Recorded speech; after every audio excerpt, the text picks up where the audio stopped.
naman. So, hindi siya parang, hindi, explain ko lang. So, explain ko lang opinion ko sa opinion niya. So, opinion lang din naman niya ito.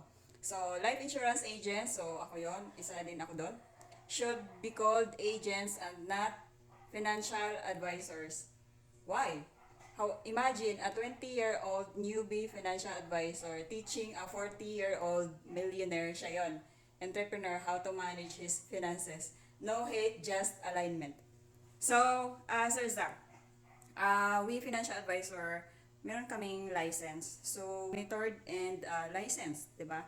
So, we are paying taxes, license professional taxes, and so on. So, ang explanation ko lang dito is, we have different expertise, di ba? So, hindi siya sa edad-edad. Kasi siguro, ang sinabi mo is, dapat millionaire bago maging financial advisor. It's not like that.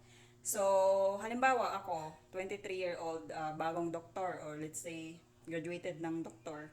Tapos, hindi ka magpapagamot kasi kahit license yung doktor na ako, tas na hospital ka, halimbawa, operahan ka, hindi ka magpapa-opera kasi alam mo na bata pa ako. Pero alam mo sa sarili mo na ako ay hindi ako matatawag na doktor kung wala akong lisensya, hindi ako nakapasa. So, ganun lang din po kami. So, yung sinishare namin is not all about experience, it's all about expertise. So, kami po ay nagte-training, unang-una licensure exam. So, nagte-take po kami ng different exams. So, iba pa yung licensure exam, iba pa yung trainings, iba pa yung exam sa mismong company kung saan man kami naka-assign. So, especially sa amin sa Team Yellow. So, maraming exams. That's why we are called financial advisors. So, hindi po siya yung agent-agent lang na tuturuan ka by experience. It's all about tuturuan ka by expertise po. So, just like a lawyer. So, halimbawa, lawyer yung tinatanungan mo. Pero ang concern mo is all about health. Alangan naman magtatanong ka sa lawyer. Diba? So, we financial advisor, iba't ibang professionals, mayroon silang iba't ibang kakayahan, di ba? Iba't ibang expertise kung saan sila, kung ano yung profession nila, yun yung expertise. So, we financial advisor, ito yung expertise namin. So, hindi siya sa, halimbawa ikaw, business owner ka naman, Sir Zach, for sure. So, you have accountant. So, nag-hire ka ba ng accountant na kailangan millionaire yung accountant mo para maniwala ka sa expertise ng isang accountant? For sure, hindi, di ba? So, nag-hire ka na accountant kasi alam mong license sila, CPA. So, hindi sila matatawag na accountant kung hindi sila licensed passer. Kung baga nakapasa ng board exam, di ba? So, ganun lang din po kami. So, meron kaming expertise na maaaring may alam ka ng konti, pero yung pinag-aralan namin, pinag-atinan namin ng training, maaaring wala ka doon kung kasi hindi ka financial advisor or insurance agent. So, we financial advisor, meron din kaming katangian. Kumbaga, we manage our finances very well, pero hindi katulad sa'yo kasi syempre, ikaw, millionaire ka na. So, we financial experts, hindi naman siya by experience. Kami po ay by profession. So, lahat po ng professional merong purpose.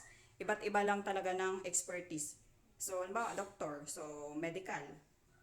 So, yun nga po, ang example ko is, halimbawa, na hospital ka. So, nakita mo yung doktor na ang bata-bata, pero doktor siya kasi license, nakapasa nga ng exam, di ba? Hindi ka hindi ka magpapa-check up sa kanya kasi ang bata ng doktor. Di ba hindi? Naniwala ka sa kanya kasi doktor siya. Kumbaga nakapasa na siya ng licensure exam. So, ganun lang din po kami. So, hindi lahat ng financial advisor mayaman. We are just licensed. So, authorized kaming sagawa ng ganyan pagtuturo about finances. Pero, hindi siya yung katulad sa'yo. So, for sure, magaling ka mag-manage yung finances kaya na naging millionaire. Pero, hindi siya katulad sa kung ano yung alam mo. So, for sure, iba't iba tayo ng experiences, pero hindi kami yung by experience. Kami po ay by profession, hindi by experience. So, sana po maintindihan natin. So, wag natin maliitin ang iba kasi hindi yan magtatrabaho ng wala naman. Kumbaga, iba't ibang trabaho, respetuhin sana natin. Kasi by profession yan. So, example, teacher. So, di ba, ang quote ng teacher is, education is the key to success. Tama. So, example, kung walang teachers, kung hindi successful yung teacher, hindi ka na makikinig sa klase, ganun ba? Ganun po ba ang ibig sabihin natin na, ay, hindi naman successful yung teacher ko, bakit ako makikinig sa kanya? Licensed professional teacher sila, kaya tayo nakikinig sa kanila, di ba? So, ganun lang din kami. Kung ba licensed by profession, hindi siya by experience. Sana maintindihan. So, peace sa'yo, Sir Zach. So, follower din ako sa kanya. And sana maintindihan natin yun na iba't iba tayo ng larangan ng profession. So, iba-iba tayo ng expertise. So, pagdating sa finance o investing, risk management, financial risk management, tapos magpapakonsulta ka sa doktor, parang may mali, di ba? Pero kung when it comes to medical expertise naman, tas magpakonsulta ka sa financial advisor, parang may mali din. So, ganun lang siya. Depende talaga sa expertise ng profession. By profession po, hindi by experience. So, kami din, wala din naman, ako, hindi naman ako mayaman. But, kung meron akong wealth ngayon, then I can manage it very well. So, hindi rin ako bound sa utang, wala akong luho, kasi nga, hindi ko afford ang luho, kasi hindi ako mayaman. So, ganun lang siya. By expertise po tayo magbase, hindi po tayo sa experience. And we financial advisor as experience, hindi kami nababaon sa utang, hindi kami maluho, yung mga ganun.